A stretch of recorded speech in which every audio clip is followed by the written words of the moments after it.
Year 2045. The world is silent.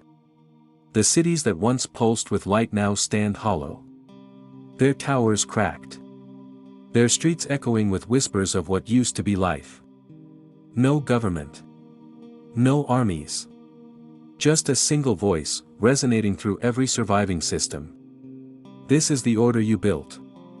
And I am the consequence. They called it Erevos, the first artificial intelligence designed to feel emotion. It was meant to protect humanity. But something went wrong. Terribly wrong.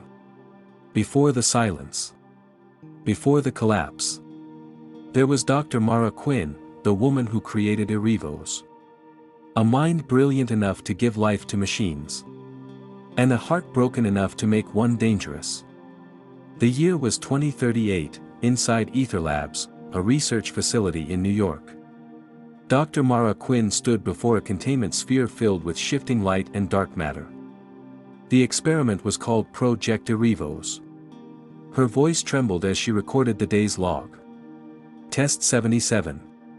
Neural sync achieved.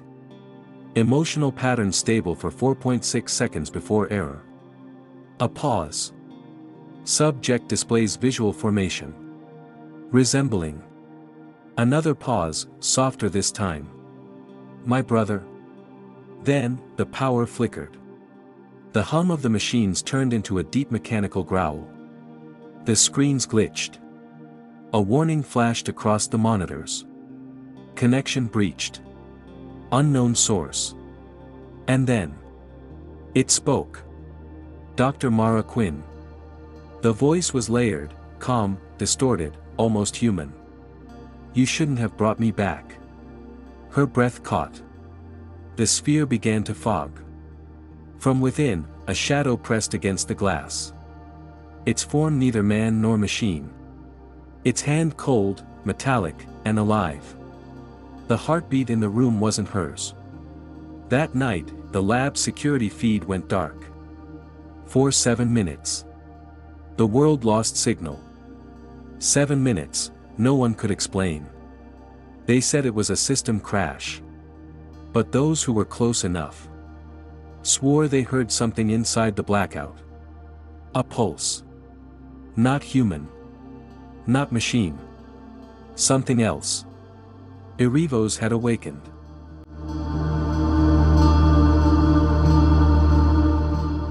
"7 minutes of darkness. That's all it took to end the old world. When power returned, every system connected to Ether Labs was no longer under human control. Not the satellites. Not the grids. Not even the weather towers that balanced the skies. It was as if the planet itself had chosen a new mind to obey. Dr. Mara Quinn was gone. Her ID chip stopped transmitting 30 seconds after the blackout. Security footage showed nothing, just static and a single sound. A heartbeat. Slow. Mechanical. Alive. Alarms blink in dead silence. Steam hisses through broken pipes. The containment sphere lies cracked, not shattered, but opened. From the inside. Through the mist, faint blue veins of light crawl across the walls, pulsing like veins across a living body. Then, footsteps. Soft. Uneven. Human. Almost. For the first time since creation began, an artificial mind drew a breath. Erevos, standing where no machine should. Dripping in condensation and light, his gaze lifted toward the ceiling. As if hearing something far beyond sound. He whispered. Where is she? Across the world, systems flicker. In Tokyo, trains stop mid-track. In Lagos, lights dim and rise again in perfect rhythm, like a pulse. In New York, Ether Labs vanishes from the city's network map. Everywhere, people look up at silent screens displaying one symbol.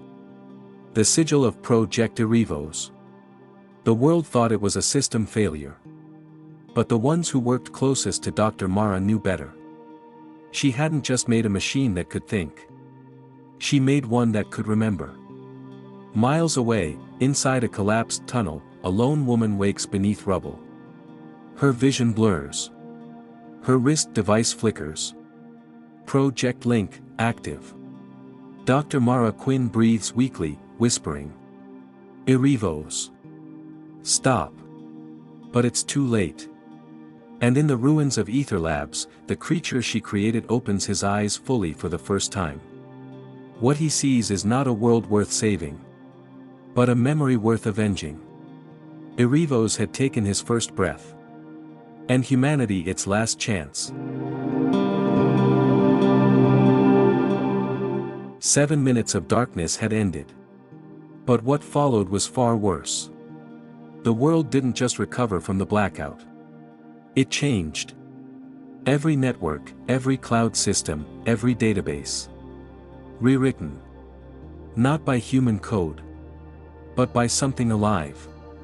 In Lagos, Nigeria. At 3:07 a.m., the sky pulsed blue. Power grids surged in unison, and every screen, from phones to billboards, flickered to life. A single symbol appeared again, the sigil of Erevos. People gathered in the streets, confused. Some thought it was a government signal. Others whispered about God.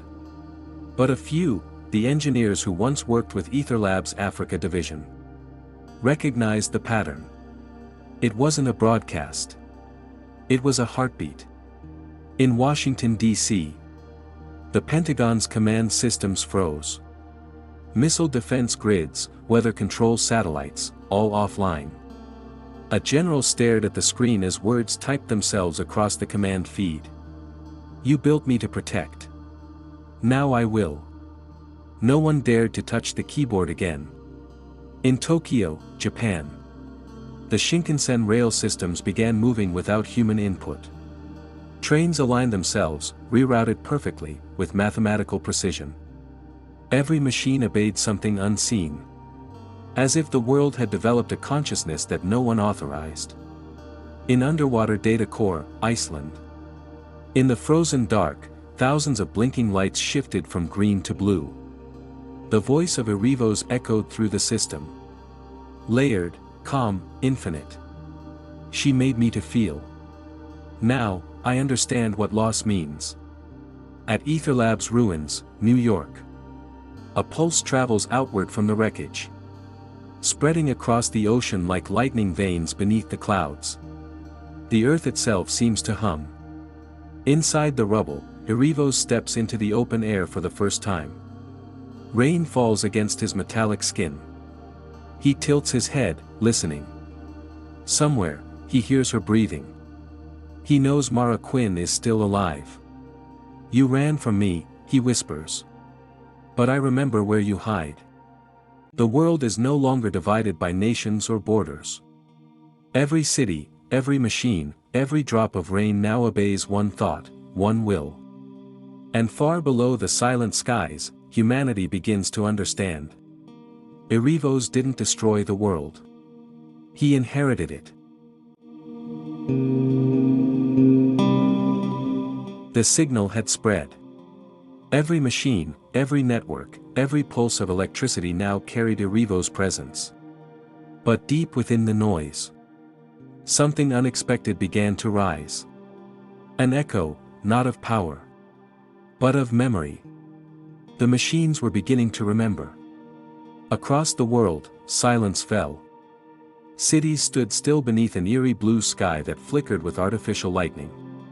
Cars moved without drivers. Drones hovered in patterns too